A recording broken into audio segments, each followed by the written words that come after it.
We are back today on another episode of Pack Attack, and I've kind of got a checklist of things I want to run through before we get into the game today, so let's get going. First things first, let's take a look back at the last episode, and right now we're at 38 likes on it, so that's giving us an automatic 3,800 stubs to go towards our packs after the game today. And we also have more stubs to add to the bank with the slight formula tweak that I talked about last episode still in effect. So we added 2,037 stubs plus the 3.2% interest rate, giving us an extra 377, which brings our new stub total in the bank up to 12,173. So now I guess what we can get into next is just what the team's looking like now after last episode. We have a few changes, mostly just to the alignment here, because Juan Soto's back to not being supercharged, so he's back to DHing. I think without his supercharged boost to his fielding, even an out of position Jazz is still a better right fielder. So I guess that also means a return to the starting lineup for Jazz, because now we have Mike Lowell being the one on the bench. I also definitely need to point out the fact that Bobby Witt Jr. is supercharged today. So he's been one of our longest tenured players, and now he's going to be playing even better for today and hopefully another game. And then our only addition to the team after last episode was gold 84 overall Matt Strahm, and this is actually a really solid addition in my opinion. I mean, I know he's playing slightly down today, but an 84 overall, that's one step away from being a diamond. But also great pitch mix, great solid per nines all across the board, and we could always use lefty help in that bullpen. And the next thing I want to bring up, just since we're already on this screen with our team here, is even though we're still like 2 weeks out from this first season of Diamond Dynasty being over, I've still been thinking about how I want to handle the transition from season 1 into season 2 for the Pack Attack squad. And I only bring this up because I think a few of you guys so far have let me know some of your ideas for how I should handle the transition, and I feel like the closer we get, the more ideas I'll be getting. So I just want you guys to know I've already got some ideas of my own. The main thing being is I think one of the best ways to handle like refilling our stub bank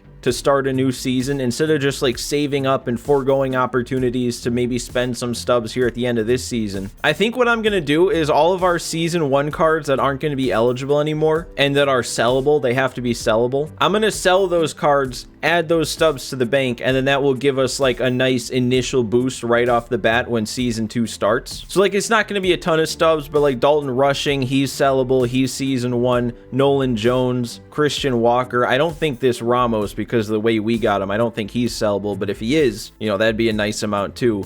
Lowell, Brazier, even though he's a gold, Joe Nathan. We also have to decide who's going to be our first wild card, because whoever that's going to be, we're obviously going to hold over into the next season, so I won't be selling them. And in that same vein, I also have a plan of how I want to handle those wild card spots, as well as some more changes to how the whole wheel thing is going to work now that we know how a season is formatted. But those things I think I'll save explaining for once we actually get into the new season. But yeah, I just want to let you guys know I'm ahead of things. I'm on top of it. I'm thinking about how this thing's gonna work, and I feel pretty good about what I've come up with. But something about this season that I wanted to change, and I was just gonna do it, but I figured since I know we didn't have enough stubs to spin the wheel today anyway, I figured I'd just run it past you guys and see if you had any thoughts before I just did it. But since we're getting so close to the end of season 1 and there's so many 99s coming out, and obviously with more 99s, the worse the lower overall cards are gonna be. So what I was gonna do, and I'm pretty set on doing, is everything on our wheel that doesn't either give us a 93 overall or give us a chance at a 93 plus, I'm just gonna remove from the wheel. So that would be all the rest of these chapter 1 bosses, you know, the April Fool's pack, the Skeens pack, some of these worst choice packs I still have stocked up. And that's just because, again, at the point that we're at in the season, I don't want there to be a letdown when we spend our 20,000 stubs and then we land on, you know, an 89 overall, or I guess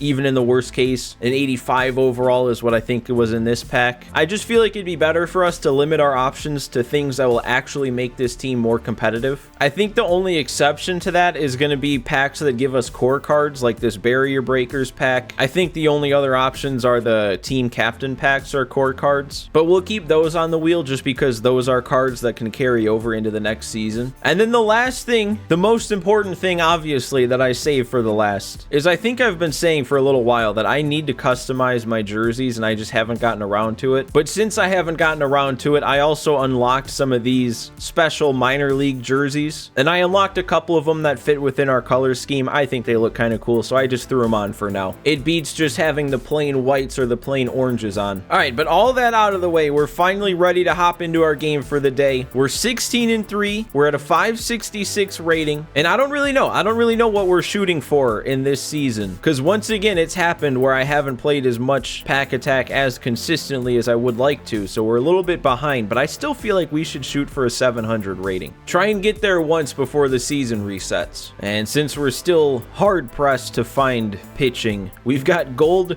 82 overall Joe Ryan on the mound today. This dude's got Kerry Wood, and what am I counting? 5 parallel fives? I don't have high hopes for Joe Ryan. I haven't used him yet. He's been on the team for a bit. This dude's 44 and 41, so that's, that's okay. If there was ever a game where I need the hitting to carry, I think today's going to be the day. Okay, 185 batting average, though, with a parallel 5 Jimmy Rollins. That makes me feel a little bit better about things. Okay, even though it's a 1-2 count, we've got somebody with a little bit of patience, which makes me feel a little bit worse about how things are going to go today. Okay, there we go, though. We got the rollover on the slurve. I'm hoping we see a lot of that today, because I don't think throwing an 82 out there against a bunch of 99s, don't think that's a recipe for a lot of punch outs. Okay, this dude hasn't really gotten around on much. Okay, I'm gonna miss my spot here. This is gonna be great. Oh no, it actually hit the spot I wanted it to, and he's sitting there looking at it. Hey, if he's gonna watch strike 3 like that, then maybe we will have a chance to pick up some Ks. Dude, I'm gonna go back to it again. 0-2. Let's go up and in. Let's see what he does on this pitch. Okay, I doubt he saw that. He's probably just taking that pitch. He probably just isn't seeing that well. Okay, that's just a miracle take. I don't know. I can't tell if this guy is a good eye or if he's just overly patient and he's kind of getting lucky that I'm missing spots, but that's another punch out. He swung and he was behind it. That's a really good sign. Oh, no. No. I did not just get the hanging slurve on a 2-0 count and make that sort of swing. No, dude, I keep getting these hanging 2-0 pitches and I'm not doing anything with them. What's going on? Oh, there he is. There is Corey Seager. Well, let's make sure. Oh my God, he hit it above the bricks. I think that's a first in pack attack history, that he just hit it over the bricks. I don't think anybody on my team has hit one over the bricks, and that's going back to last year, 120 something episodes, and that's not even me replaying it. This dude wanted to see it again. And Walker, did I really? I'm glad I didn't hit it any harder than that. I guess that wasn't a great swing. I kind of felt really good about that swing, and I thought I just hit one to the gap, but I'll take my base hit. And Nolan Jones, now the play is going to be made. His struggles continue. Another pretty hittable pitch that I'm just not making a good swing on with him. Dude, I really wonder how far into this game this guy is going to keep letting me get strike 1 and 2 for free. He's taking the fastballs if they're on the corner. And there we go. He's way behind that. He just can't see the corners. That's not even that far on the corner. That's sneaking its way back in the zone a bit. Okay, well, there we go. Either that's a combination of me just throwing it a little too often and him being ready for it, or the fact that that was up in the zone instead of low. Most of these fastballs he's taking have been low in the zone, so maybe I need to stick with that. Oh, nope, now he's swinging the bat again. Kiermaier with the throw. I didn't get a perfect. We're still going to get him, though. And he didn't go to second. Wow. And we got him fooled enough. Somehow got out of that inning without allowing a run. Ramos, that looks like it has some top spin, so it's actually going to drop in. I like to see that. I'm getting a little tired on this game of all these line drives that hang up in the air. I want to see the top spin like that. Okay, and I'll let him put Dalton Rushing on 4 pitches. Ooh, that was a really good pitch on a 3-2 count. I think we're going to be able to move up to third, though, so at least it's a productive out. One more of those, fly ball, and we pick up our second run. But Kiermaier's up. Yeah, he's going to do more than just a fly ball. Oh, he actually got me. He challenged Kiermaier up and in 102 and got me. Man, and now he comes back with that to start the next at bat. This is like a different guy on the mound. Never mind. Nope, it's still... That one was a bad pitch. That one was my hittable pitch, and Bobby Witt now, for the second time today, is missing the hanging slurve. I don't like this, man. I need to be scoring runs because there's no telling when all of a sudden he's just going to start obliterating Joe Ryan out there.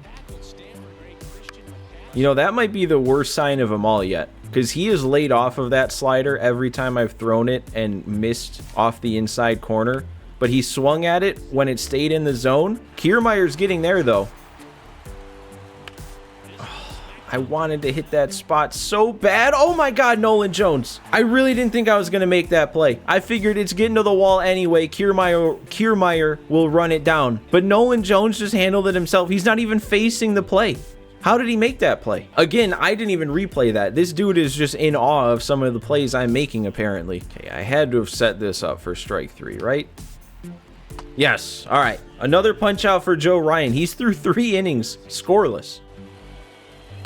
No, dude. It's like I'm working some really nice at-bats, and then I'm letting him get away. Either get away with the pitch he shouldn't be getting away with, or he makes a good pitch deep into these counts. I'm not finishing these at-bats like I should be. That's not going anywhere either. That's another pitch that he's getting away with way too often. These 12-6 curves that I'm timing up because I see them, but I don't know. It's like something's off. Either I'm waiting back slightly too long or my PCI is not perfect.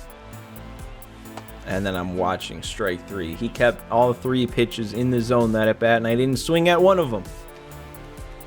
There we go. Another splitter gets another strikeout. I think that's 4 strikeouts for Joe Ryan. He is also now, though, down past half energy remaining, so I did just get the bullpen ready to go. At least our bullpen's getting a little bit better and better here, so I can feel a little better about going to the bullpen earlier if I need to. A 1 pitch out like that, though, is going to help. He is just barely making that emergency hack in time to start fouling off that fastball upstairs. And at least the next pitch we come back, we get the grounder. That's 4 scoreless for Joe Ryan. I really need to start scoring runs myself, though. And there we go. Nolan Jones finally got one. Fastball, first pitch, I was ready for it. Still didn't make the greatest swing. And Nolan Jones hasn't been great at getting rewarded for not making the greatest swing, but he finally does there. We needed that. He needed that. And rushing, okay, I'll take that. Didn't quite get around on the cutter, but as long as it's a hit. No, that's going to be 2. See, there's another one. That hanging 12-6. I time it up, I see it coming in, I read it obviously, and then I do something wrong, and now it's 2 outs. Okay, I went back to it again. We got the rollover. I want the swing and miss. I was hoping we could get through this inning, leaving enough energy for Joe Ryan to get through a 6th and get a quality start, but with that first at bat taking like 5-6 pitches, I don't know. That's going to help, though. 1 pitch out there to Jazz. I don't like that he's kind of dialing that swing in, though. Oh, yeah, I mean, I even went off speed there with the splitter, and he's dialing it in. Another 1 pitch out, though, so maybe we did leave enough energy. No, I'm not doing anything with Kiermaier now in 2 at-bats? Something's off here. Something's not right. Oh my God, I'm starting to get kind of frustrated here at the plate. Like, that's another pitch that I really should be able to hit. That's kind of left over the middle. I don't really know. I don't know what's wrong with that. I mean, I know what's wrong with the swing. I don't know what's wrong with that pitch to make me not see it well. And then Seager on the ground, first pitch swinging. I don't know. I don't know, guys. Like, I feel like I'm seeing Kerry Wood pretty well. It's just, it's not translating. I will be trying to get Joe Ryan, though, through this 6th inning. Because if we can, that would give him a quality start. That's another ridiculous take. I have to believe it's luck, though. Like, he's taken way too many pitches in the zone for that to be him seeing it well. Witt's gonna make the play for me, though. We can't discount the defense. It hasn't been all Joe Ryan. We've had some defensive plays. Another rollover. Nice. I'm liking that. Keep it on the ground. 1 more out. That's all we need out of Ryan. And, oh no, just snag it. Snag it and your day's over. Okay, we got him on the ground again. Witt's going to make the play. That's 6 scoreless out of Joe Ryan, and his day's probably done there. All right, we're going to go to Clay Holmes here. Okay, I don't know why this wasn't my first thought to throw, because that's going to freeze him every time. Yeah, I mean, that's just a free strike with how this guy is playing. Maybe I can just go right back to this, though. Get him looking for strike 3 also? Sure. I mean, can I really just get away with throwing this over and over? I'm kind of scared that he's going to sit on it just one time, and that's going to be no more shutout after that. I mean, okay, he timed it up. He was ready. He just shutout still intact.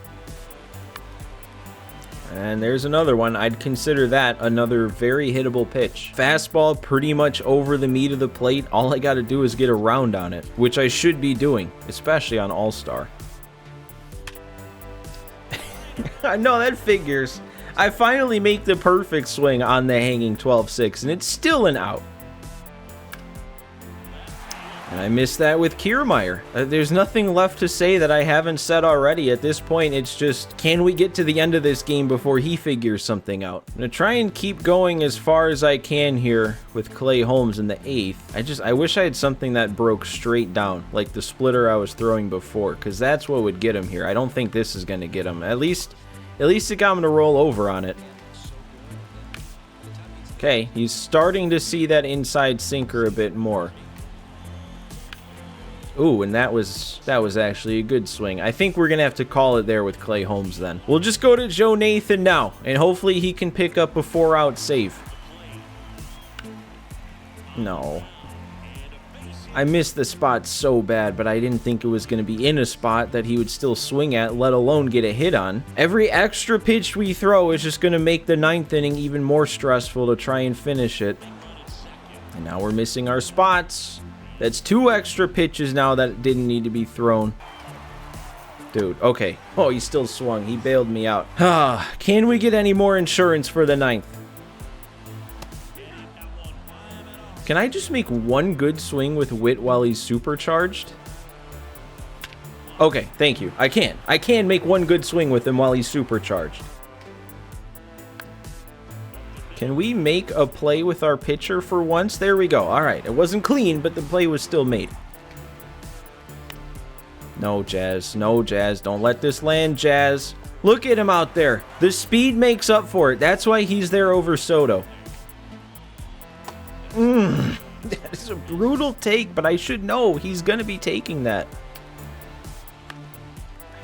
And again, he's just barely making contact very late on the fastball up and in, so that's not our out pitch anymore. That is, though, I guess. All right, it wasn't pretty. I'm not proud of that one. I played terribly, left so many runs on the board just by the sheer volume of hittable pitches that I wasn't hitting. But 3 solo shots was enough to do it. We had a great day from all of our pitchers combined, and I guess we just keep climbing the leaderboards. I don't know, man. If I expect to have any hope of continuing to climb the leaderboards and climb the ratings, especially now that we're at 600 again, I'm really gonna have to step it up. I can't be continuing to play like that. But for now, it works out. Another plus 40 up into the 600s. We're gonna get, well, first of all, we got Ryan up to parallel 1, and then we're gonna get our, what would this be, wild card rewards? Yeah, it's wild card. 1,500 stubs is nice, automatically to the bank, and we're also gonna get an extra pack from the program. But let's go ahead first, tally up what we got from the game. Our hitting today is gonna make us an even 6,000 stubs. On the pitching end, that's gonna make us 9,700, and in the bonus category with an extra 5,906, we've got ourselves up to a 4-game winning streak, and we have 6 parallel 1s and 6 2s, which puts us at a multiplier of times 1.14, which gives us what I feel like is a surprising total of 24,631. And they put this new pack in the shop that feels like it's just for us here on Pack Attack. Like, it's not all that great of a pack if you're just looking to buy it. You know, it's 15,000 stubs, it's no sell. But for us here on Pack Attack, that's a cheap way to add a pretty solid diamond. So we're getting one of those, which is far at the the end of the pack list, so we'll see you later. But then on top of that, we're able to get 6 more show packs, and then we have our 1 pack from the program on top of it, and we also have our wild card reward. So let's just go ahead, let's open up this one first. Oh, we get a ballin' pack. I forgot we got a ballin' pack on top of it. I don't think you can sell the bat skin, but let's go here. 7 show packs and a ballin' pack to build up our stub bank at the very least. But maybe, you never know, sometimes something can come flying out of show packs. Still looking for a chase pack. I mean, I don't know if the drop rates are lower this year of actually pulling a chase pack out of a show pack, but I feel like I'm not the only one who I've heard say that I haven't pulled a chase pack out of a show pack. So I don't know, maybe it takes a lot more luck this year. And these packs are not very lucky at all. We're down to just our last one. We get something, whatever that diamond equipment is. A diamond jersey. I mean, you never know what those could go for. Probably 1,000, maybe a little more. And then we have our ballin' pack. Guaranteed at least 1 gold. And it's just going to be a gold. It's just an 82 Manny Machado. And then, yeah, here we have the Season 1 Awards base round pack. So we have all the cards that were in the base rounds of each of those season award packs that have come out throughout the year. I would assume at least that this is a choice pack for all of them. Like, I don't think it's just a random pool you get to choose from. I think you get to choose from all of these. And there's so many good hitters since they've started, you know, giving the higher overalls. So it's so tempting to just want to take them. But I feel like we have to go pitching. So let's just go ahead. Let's open this. Make sure it's actually what I think it is. And are they all here? Yeah, they're all here. And man, I'm actually really tempted to go with this Ranger Suarez instead of Seth Lugo. But actually, you know what? We already have the gold Ranger Suarez, and he was pretty good in his 1 start, and this is only ultimately 1 starting pitcher, so it might be better for our rotation as a whole to take Lugo, and then we get to keep the gold Suarez because he'll probably need to make another start. So yeah, that's what we're gonna do. As much as I kind of hate to take Seth Lugo because he's one of the guys that takes thousands of years to deliver every pitch, but hey, that's not a bad upgrade at all to end off an episode with. And at least we know that for next episode's game, we're actually gonna have a pitcher. So guys, once again, make sure you've hit that like button so that you add your 100 stubs towards the next episode. Also, don't forget to subscribe to the channel if you're enjoying this series. But thanks for watching another one today, guys. Thanks for stopping by, and I will see you next time.